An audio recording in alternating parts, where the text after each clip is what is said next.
નમસ્કાર મિત્રો, આજની નવી વાર્તામાં તમારા બધા જ મિત્રોનું સ્વાગત છે। મિત્રો, આ વાર્તા સાંભળશો તો ખરેખર તમારા બધા જ લોકોના રૂવાડા ઊભા થઈ જશે, તો વાર્તાને છેલ્લે સુધી સાંભળજો। મિત્રો, મારું નામ દિવેશ છે। હું દર ઉનાળાની રજાઓમાં મારા માસા અને માસીના ઘરે જતો હતો। મારા માસાનું નામ જીતેન્દ્ર હતું અને માસીનું નામ રીના। બંનેની જોડી આખા ગામમાં ખૂબ જ જાણીતી હતી। બંને હંમેશા હસતા રહેતા હતા, બધાને મદદ કરતા અને કોઈ સાથે ઝઘડો પણ ન કરતા। પરંતુ છેલ્લા થોડાક મહિનાથી આખા ગામમાં એક જ ચર્ચા ચાલતી હતી, અરે રોજ રાત્રે 12 વાગ્યે ક્યાં જાય છે આ બંને? ત્યારે કોઈ કહે કે મેં પોતાની આંખે જોયું છે, આ બંને સફેદ થેલી લઈને ખેતર તરફ જાય છે, તો કોઈ બીજો કહે કે પાછા આવે ત્યારે કપડા પર માટી લાગેલી હોય છે હંમેશા। તો ત્યાર પછી ત્રીજો કહે, મને તો લાગે છે કે કરોડોનો ખજાનો મળ્યો હશે। અને મિત્રો, દરરોજ ગામમાં આવી અફવાઓ એટલી બધી વધતી ગઈ હતી કે લોકો રાત્રે જાગીને તેમના ઘરની બહાર નજર રાખવા લાગ્યા હતા। મને પણ ખૂબ જ ઉત્સુકતા હતી। એક દિવસ હું છત પર સૂતો હતો। રાત્રે લગભગ 12 વાગ્યે દરવાજો ધીમેથી ખુલ્યો હતો અને માસાએ માસીને કહ્યું હતું, બધું તૈયાર છે ને?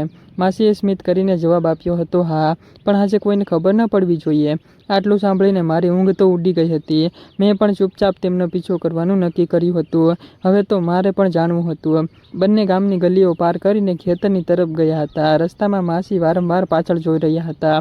મને લાગ્યું કે કદાચ તેમને શંકા ગઈ હશે।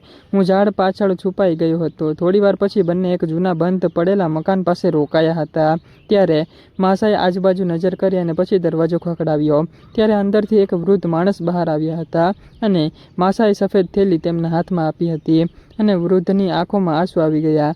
હું દૂર હતો એટલે કંઈ સંભળાઈ શક્યું ન હતું। થોડી વાર પછી બંને પાછા ઘરે આવી ગયા હતા, તો મારી ઉત્સુકતા તો હવે ખૂબ જ વધી ગઈ હતી। બીજે દિવસે ગામમાં ફરી નવી ચર્ચા શરૂ થઈ ગઈ હતી। ગઈકાલે પણ બંને ક્યાંક ગયા હતા, ચોક્કસ કોઈ મોટું રહસ્ય છે। એકાદ લોકો તો કહેવા લાગ્યા હતા કે કદાચ બંને કોઈ ગુપ્ત ધંધો કરે છે જે કોઈને ખબર નથી। હું આખો દિવસ એ જ વિચારોમાં હતો। આ 3 દિવસ પછી ફરી એ જ ઘટના બની હતી। આ વખતે હું થોડોક નજીક ગયો હતો। મેં જોયું હતું કે માસીના હાથમાં નાની એવી નોટબુક હતી। તેઓ કંઈક લખતા હતા અને માસા થેલીમાંથી વસ્તુઓ કાઢીને એક ઘરની બહાર મૂકી રહ્યા હતા। ત્યારે મને લાગ્યું હતું કે કદાચ કોઈ ગુપ્ત યાદી હશે। એટલે કે મિત્રો, હું હજુ કંઈ પણ સમજી શક્યો ન હતો। એક અઠવાડિયા પછી ગામના 2 યુવાનો પણ તેમનો પીછો કરવા નીકળ્યા હતા। એને પણ જાણવાની ઉત્સુકતા વધી ગઈ હતી, પરંતુ માસા અને માસી વચ્ચેના રસ્તામાં જ ગાયબ થઈ ગયા હતા। યુવાનો પાછા આવીને કહેવા લાગ્યા, અમે તો શોધતા જ રહી ગયા। એ બંને જાણે ક્યાં હવામાં ઓગળી ગયા એવું લાગ્યું હતું। હવે આખું ગામ વધુ ઉત્સુક બની ગયું હતું। એક દિવસ સરપંચે પણ મજાકમાં કહ્યું હતું, જીતેન્દ્ર, રાત્રે ક્યાં ફરવા જાવ છો? ત્યારે માસા હસીને બોલ્યા હતા, સમય આવશે ત્યારે બધા જ લોકોને ખબર પડી જશે।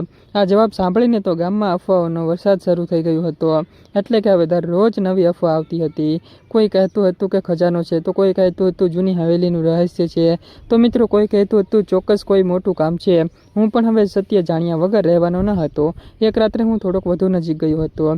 આ વખતે મેં સ્પષ્ટ જોયું હતું કે માસા અને માસી અલગ અલગ ઘરની બહાર નાના નાના પેકેટ મૂકી રહ્યા હતા અને એ પેકેટ મૂકીને બંને તરત જ આગળ વધી જતા હતા।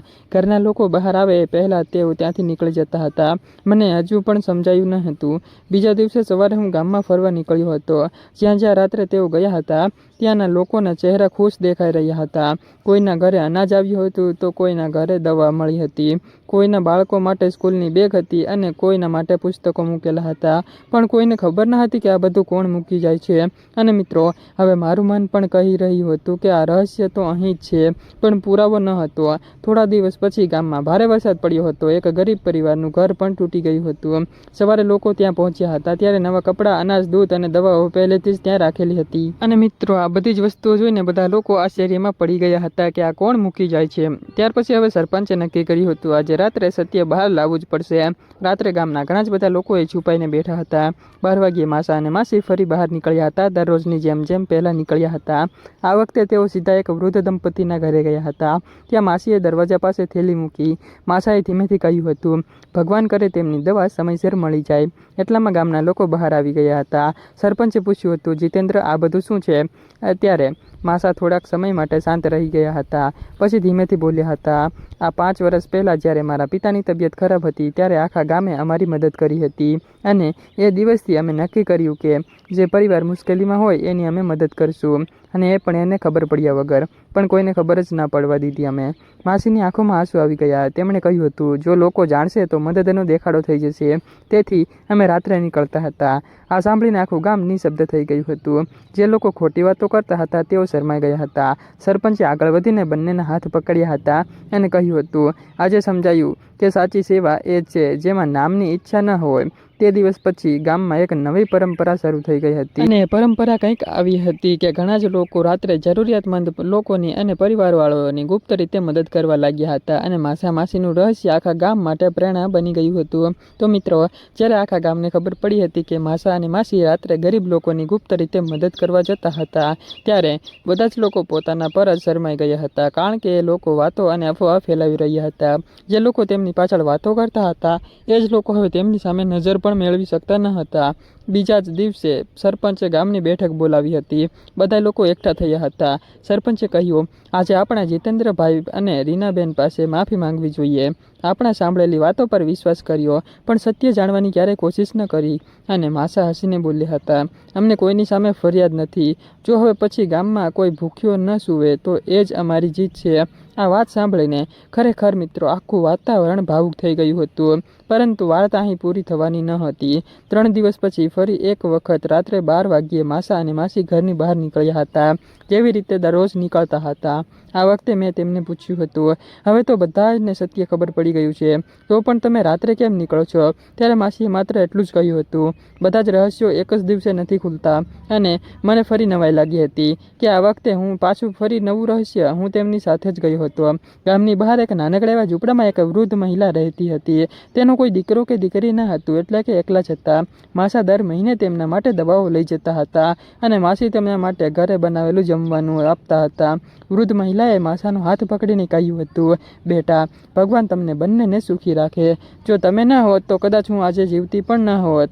મારી આંખોમાં પાણી આવી ગયું હતું આવા શબ્દો સાંભળીને. પાછા ફરતી વખતે માસાએ મને કહ્યું હતું, દિવ્યેશ, સાચી મદદ એ હોય છે જેમાં સામેવાળાને ક્યારેય પણ એવું ન લાગે કે તે કોઈનો ઉપકાર લઈ રહ્યા છે. ત્યાર પછી મિત્રો થોડા જ દિવસ પછી મેં પણ નક્કી કર્યું હતું કે મારા ખીચ્ચામાંથી થોડાક પૈસા બચાવીને હું પણ કોઈ જરૂરિયાતમંદ બાળક માટે પુસ્તકો ખરીદી આપીશ, જેથી કરીને એને પણ થોડીક મદદ મળી જાય. 1 મહિનામાં ગામના 10 યુવાનો પણ આ કામ જોડાઈ ગયા હતા. હવે દર રાત્રે કોઈને કોઈ પરિવારના ઘરની બહાર ચૂપચાપ મદદ પહોંચી જતી હતી અને એ પણ એ પરિવારવાળાને ખબર પડ્યા વગર.